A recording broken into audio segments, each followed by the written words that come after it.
अवाजी समातुन ताई radio voice of Sindh London.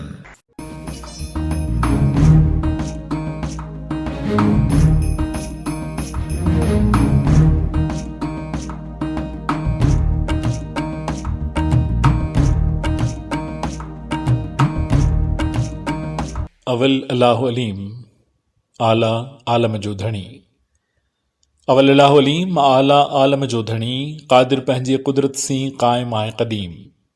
वाली वाहिद वहदहू राज़िक़ रब रहीम, सो साराह सचो धणी चई हमद हकीम। करे पाण करीम जोड़ऊं जोड़ जहान जी। जेड़ो तुंहिंजो नाव बाझ बियो ओॾियाई मङा, रिय थंभे रिय थूणिए, तूं छपर तूं छांव। कुजाड़ो कहाँ तोखे मालूम सबकी, उभे उभारियाम निखट सभिनी वया। हिकु मयो ॿियो मेंढरो राति सॼी सारियाम, ॻोढ़ा ॻल ॻाढ़ियाम सूरज शाखूं कढियूं। सिंध जो आवाज़, सिंध जी सूंहं, सिंध जी सभीता, सिंध जो सूर, सिंध जी ख़ुशीअ, सिंध जी मुसरत, सिंध जे हर पहलूअ खे दुनिया जे कुंड कड़छ ताईं पहुचाईंदड़ मुनफ़रिद radio voice of Sindh London ऐं radio voice of Sindh London जे मुनफ़रिद disc jockey breakfast morning show सूरज शाखूं कढियूं जो आवां जी ख़िदमत में हाज़िर अवां जो मेज़बान, मूंखे चवंदा आहिनि यासिर काज़ी। असांजो मुस्तक़िल सिलसिलो रेडियो कॉलम जेको पिणु हर अंगारे ते अवांजी ख़िदमत में पेश थींदो आहे। अॼु असां इन सिलसिले जी बि 12हीं कड़ी तव्हां ताईं पहुचायूं पिया। त असांजे अॼोके इन प्रोग्राम में इन 12हीं कड़ीअ तहत अवां जेको कॉलम ॿुधण वारा आहियो, उन कॉलम जो उनवान आहे गंद किचिरो, जेको 22 सनतुनि में इस्तेमालु थिए थो। ही कॉलम लिखियो ऐं अवांजी ख़िदमत में पेश करे पियो नामियारो लेखक, केतिरनि किताबनि जो मुसन्निफ़, कॉलम नवीस, एंथ्रोपोलॉजिस्ट ऐं सयाह नवाज़ कुंभर। अचो त उनखां संदसी कॉलम ॿुधऊं, गंद किचिरो, जेको 22 सनतुनि में इस्तेमालु थिए थो।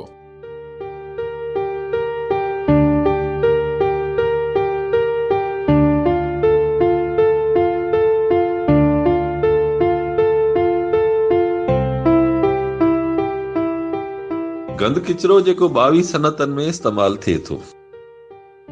जदीद दौर में जीअं ॿियनि केतिरनि ई शयुनि जो तारुफ़ तब्दील थी चुको आहे, तीअं गंद किचिरो यानी गार्बेज बि हाणे वेस्ट मटीरियल सॾिजे थो। इहो वेस्ट मटीरियल जेको मुख़्तलिफ़ 22 सनतनि में इस्तेमालु कयो वञे थो, उनखे गंद किचिरे या वेस्ट मटीरियल जो नालो ॾियणु केतिरो मुनासिब आहे, इहो हिकु अलॻि सुवाल आहे। जेतोणीकि असां वटि ॿियनि केतिरनि ई मसइलनि सां गॾु रोज़ाना जे बुनियाद ते पंहिंजो ई कयल गंद किचिरो खणणु ऐं उनखे ठिकाणे लॻाइण बि वॾो मसइलो बणियल आहे। असां वटि उमूमन गॾु थियल गंद किचिरो म्यूनिसिपल इदारा खणी या त शहर जे भर पासे खॾनि या हेठाहीं वारनि पासे उछलाइनि था या पोइ उनखे साड़ीनि था, जंहिं जे धुएं सां सॼो माहौल सख़्तु मुतासिर थिए थो। जॾहिं त घरेलू या इनफरादी सतह ते गटरनि या नालनि में उछलायल गंद किचिरे सां गटरिंग नालियूं बंदि थियो वञनि ऐं उन जो पाणी घटियुनि रस्तनि ते वहण लॻे थो, ऐं जेके नाला वहनि बि था उन जो पाणी वरी बग़ैर कंहिं ट्रीटमेंट या सफ़ाई जे अमल जे कैनालनि में छॾियो वञे थो, जेको पाणी पीअण सां केतिरियूं ई बीमारियूं जनम वठनि थियूं। खॾूं ऐं ख़ाली पियल प्लाट बि काफ़ी हद ताईं भरिजण सबबि हाणे गंद किचिरो आसानीअ सां उछलाइण ॾुखियो थींदो वञे। गंद किचिरो उछलाइण लाइ आबादी खां परे खॾूं खोटे या ख़ाली पियल ज़मीन में खुलियल नमूने बि उछलायो वञे थो, पर इहो मसइले जो मुस्तक़िल सिहत बख़्श हल कतई न आहे। उनखां अलावा आबादी में इज़ाफ़े सबबि ज़रई ज़मीनूं हाउसिंग सोसाइटियुनि में बदिलजण सबबि ख़ाली ज़मीननि जो मुयसर थियण बि वॾो मसइलो आहे। आबादी में तेज़ी सां इज़ाफ़े सबबि गंद किचिरे में बेपनाह इज़ाफ़ो थी रहियो आहे। उन ॾांहुं फौरी तौर घुर्बल ध्यानु न ॾिनो वियो त गंद वॾो मसइलो बणिजी वॾो गंद करे सघे थो। अॻे घरनि जो गंद पाड़े में गंद उछलाइण लाइ मख़सूस जॻह जंहिंखे उकरड़ी सॾिबो हो उते उछलबो हो, पर हाणे त शहरनि जा शहर उकरड़ियुनि में बदिलजण लॻा आहे। अॻे इंसानी आबादी घटि हुअण ऐं ज़मीन वधीक ख़ाली पियल हुअण करे तोड़े वधीक जानवर ऐं पखी हुजण ऐं उन्हनि पारां गंद किचिरो खाइण सबबि बि काफ़ी सफ़ाई थी वेंदी हुई। अहिड़नि जानवरनि ऐं पखियुनि में गिझ, कुकड़, कांव ऐं गॾह ख़ासि तौर ते वॾो कमु ॾेखारींदा हुआ। वञ गंद किचिरे में मुअल जानवरनि खां वेंदे खाद खुराक जूं कचियूं तोड़े पकल शयूं, भाॼियुनि ऐं फ्रूट जे वेस्ट मटीरियल खां वेंदे इंसानी फज़ले ताईं केतिरो ई गंद किचिरो शामिल हूंदो हो। जॾहिं त चौपाई माल जो भाण जिते ॿारण जे कमु ईंदो हो, उते उनखे बाक़ाइदगीअ सां ज़रई ज़मीन में विझी ज़मीन जी ज़रख़ेज़ी वधाइबी हुई। उन भाण में मौजूद हिकु कीड़ो यानी सांपो ज़मीन में हलंदे फिरंदे ज़मीन खे फोड़े काफ़ी नरम बि करे छॾींदो हो, जंहिं सां ज़मीन जी उपत वधी वेंदी हुई। पर 60 जे ॾहाके में अयूब खान पारां मुतारिफ़ करायल कीमियाई भाणनि जिते फसलुनि जी लागत में इज़ाफ़ो कयो, उन सां बेशुमार बीमारियुनि बि जनम वरितो। अहिड़ी तरह घर जो सीधो सामान आणण लाइ वरी खजी ऐं पीश जे टोकरियुनि खां वेंदे कपिड़े जूं गोथड़ियूं ऐं थेलियूं बि हूंदियूं हुयूं त सामान हड़नि में बि खणिबो हो। उन खां अलावा सामान लाइ पीले कागज़ जा लिफ़ाफ़ा बि हूंदा हुआ, जेके वक़्तु गुज़रण सां गॾु ॻरी ज़मीन में जज़ब थी वेंदा हुआ। पर हाणे प्लास्टिक जे थेलनि अचण खां पोइ गंद किचिरे में तमामु घणो इज़ाफ़ो थी रहियो आहे। अॻे जिते घर ओॾकियनि भितनि, काठियुनि, सरनि ऐं पननि जा ठहियल हूंदा हुआ, उते घर जो सामान बि ठिकर या वधि में वधि कोपर, ट्रामे, पितल जो हूंदो हो, जेको साला साल पियो हलंदो हो ऐं उहो वॾी सतह ते गंद किचिरे जो बाहिस बि कोन बणिबो हो। पर हाणे जदीद ज़िंदगी में जिते पकनि घरनि जो मलबो मसलो बणिजे थो, उते शीशे, प्लास्टिक, लोह जे मुख़्तलिफ़ शयुनि ऐं थांवनि खां वेंदे प्लास्टिक जे थेलनि में वॾो आज़ार करे वेंदो आहे। अॻे कपिड़ो लटो बि मुख़्तसिर हूंदो हो त चमड़े जो इस्तेमालु बि तमामु घटि हो, पर हाणे हिकु त उन जो इस्तेमालु हूअं बि तमामु घणो वधी वियो आहे ऐं ॿियो त वधीक इंसानी आबादी सबबि बि उन्हनि जो इस्तेमालु वधी वियो आहे। जिते तॾनि ई तोरनि सां कमु हलंदो हो, उते हाणे प्लास्टिक जे दरियुनि अची कमु वधायो आहे। उहे सभु शयूं गॾिजी गंद किचिरे में तमामु घणे इज़ाफ़े जो बाहिस बणिजी रहियूं आहिनि ऐं उन सां मुख़्तलिफ़ क़िस्म जा मसइला बि जनम वठनि था। अॼुकल्ह गंद किचिरो या वेस्ट मटीरियल मुख़्तलिफ़ क़िस्मनि जो हुजे थो, जंहिंमें इलेक्ट्रॉनिक्स जे सामान ऐं प्लास्टिक वारनि शयुनि खां अलावा शीशे, कपिड़े, चमड़े, लोह, बचियल खाधे, ख़राब थियल भाॼियुनि ऐं फ्रूट जे वेस्ट खां वेंदे इंसानी फज़ले जो वेस्ट बि शामिल आहे। अस्पतालनि जूं सिरिंजूं ऐं ड्रिप वारे वेस्ट खे गोरियुनि शरबत ज़रिए काफ़ी हद ताईं हल करे सघिजे थो।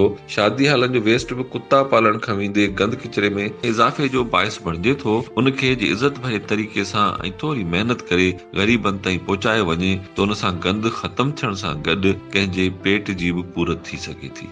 पर अॼु जी दुनिया खे छॾे असां वटि बि अहिड़ा इदारा महदूद सतह ते ई सही पर मौजूद आहिनि, जेके गॾु थियल गंद किचिरे खे न सिर्फ़ माहौल दोस्त तरीक़े सां ठिकाणे लॻाइनि था, बल्कि उन मां केतिरनि ई माण्हुनि खे रोज़गार मुहैया करण सां गॾु ज़मीन जी ज़रख़ेज़ी बि वधाए नाणो कमाइनि था। नाणो कमाइण सां गॾु गंद खे इंसानी भलाई ऐं बहितरी लाइ इस्तेमालु करे रहिया आहिनि। अॻे गंद किचिरे खे फुज़ूल सम्झी घर या पाड़े जे नंढे ॿार खे ख़र्ची ॾेई उछलाइबो हो, पोइ शहरी इदारा इहो कमु जमादारनि खां वठणु शुरू कयो ऐं हाणे त किन हंधनि ते इहो कमु ठेकेदारी सिस्टम तहत बि थी रहियो आहे। पर बि मसइलो पूरी तरह हल नाहे थी सघियो। अहिड़े उछलायल गंद किचिरे में गंद किचिरे जे हवाले सां कमु कंदड़ मुल्क जी ॼातल सुञातल शख़्सियत मोहतरम हबीबुल्ला साहब जे बकौल त 60% ग्रीन वेस्ट हूंदो आहे, जंहिंमां 25% ॿीहर कम जो बि हूंदो आहे, जॾहिं त जमा थींदड़ सॼे गंद किचिरे मां 15% किचिरो ई बिल्कुलु रिजेक्ट थियण जे क़ाबिल हूंदो आहे। जमा थींदड़ गंद किचिरे मां 10% भाण ठहंदो आहे, जेको खुलियल नमूने ₹10 किलो ऐं पैकिंग जी सूरत में ₹20 किलो ताईं विकामंदो आहे। अहिड़ो भाण 1 एकड़ लाइ 1 टन काफ़ी थींदो आहे, जेको खुलियल नमूने वठण सां 10,000 जो ऐं बोरियुनि में बंदि 20,000 जो पवंदो आहे, जॾहिं त उन जी जाइ ते केमिकल वारो भाण फी एकड़ ते 10,000 खन जो पवंदो आहे, पर उन सां ज़मीन ॾींहों ॾींहुं ख़राब थी रही आहे। पर वेस्ट मटीरियल मां तैयार थींदड़ ऑर्गेनिक भाण ज़मीन जी ज़रख़ेज़ी में इज़ाफ़ो कंदो आहे। मुख़्तलिफ़ क़िस्मनि जे गंद किचिरे खे 22 मुख़्तलिफ़ सनतनि में रीसाइकिल करे ॿीहर इस्तेमालु कबो आहे। असां वटि कबाड़ियुनि वटि जमा थींदड़ इहो गंद किचिरो केतिरनि ई माण्हुनि जे रोज़गार जो बि बाहिस बणिजे थो। ताज़ो गंद किचिरे खे माहौल दोस्त तरीक़े सां भाण में बदिलाए इंसानी भलाई लाइ इस्तेमालु करण जे हिकु विज़िट जो मौक़ो मिलियो। ॿुध धर्म ऐं गंधारा तहज़ीब जे हवाले सां मशहूर तख़्त भाई भरसां मर्दान में नाले वारे समाजी अॻवान हमीद अख्तर साहब जे नाले सां मंसूब हिकु इदारे में गंद किचिरे बाबति लिखियल 2 किताबनि कचरे में जन्म ऐं महासिले कचरा जे मुसनिफ़ मोहतरम हबीबुल्ला साहब तोड़े ॿियनि ॿुधायो त गुज़िरियल कुझु सालनि खां मर्दान शहर में गंद किचिरे मां भाण ठाहिण जो कमु कामयाबी सां करे रहिया आहिनि। संदन बकौल त अहिड़ो मंसूबो सकरन में साईं मुनीर शाह बि शुरू करायो हो। पाकिस्तान ऐं सिंध जेके ज़रई इलाइक़ा आहिनि, उन्हनि में ग्रीन वेस्ट मटीरियल तमामु घणी मिक़दार में मिले थो। जेकॾहिं उनखे मुनासिब नमूने इस्तेमाल में आंदो वञे त ज़मीन जी ज़रख़ेज़ी में इज़ाफ़े खां अलावा सिहत जे मसइलनि खे बि मुंहुं ॾेई सघिजे थो, त बचत बि करे सघिजे थी। असांखे थोरो वक़्तु कढी पंहिंजे बहितर मुस्तक़बिल लाइ एॾां बि ध्यानु ॾियणु घुरिजे।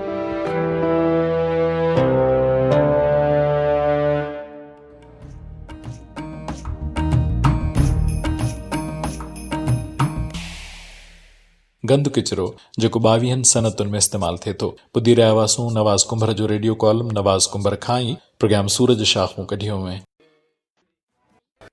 सिंध मुंहिंजी अमा सूंह तुंहिंजी मथां छा लिखी छा लिखां छा लिखी छा लिखां ओ सिंध मुंहिंजी अमा। दुनिया जा सिंधियो हिक मुठ थी सिंध बचायो। सिंध मुंहिंजी अमा सूंह तुंहिंजी मथां छा लिखी छा लिखां। सिंध जो क़ौमी आवाज़ radio voice of Sindh London.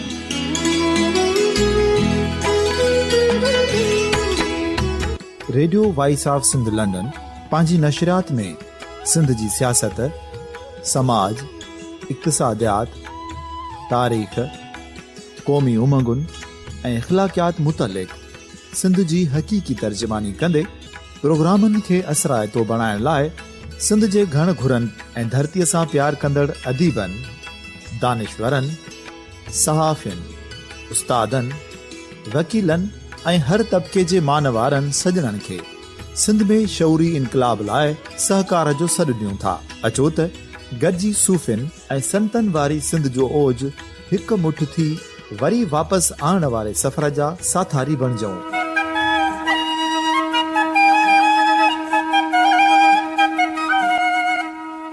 हिक नए सुबुह जी शुरूआत जो पड़ाॾो घर घर, ॻोठ ॻोठ ऐं शहर शहर ताईं पहुचायो। शाल सिंध आबाद ऐं ख़ुशहाल थिए, सिंधी माण्हू सुखियो ऐं सताबो थिए।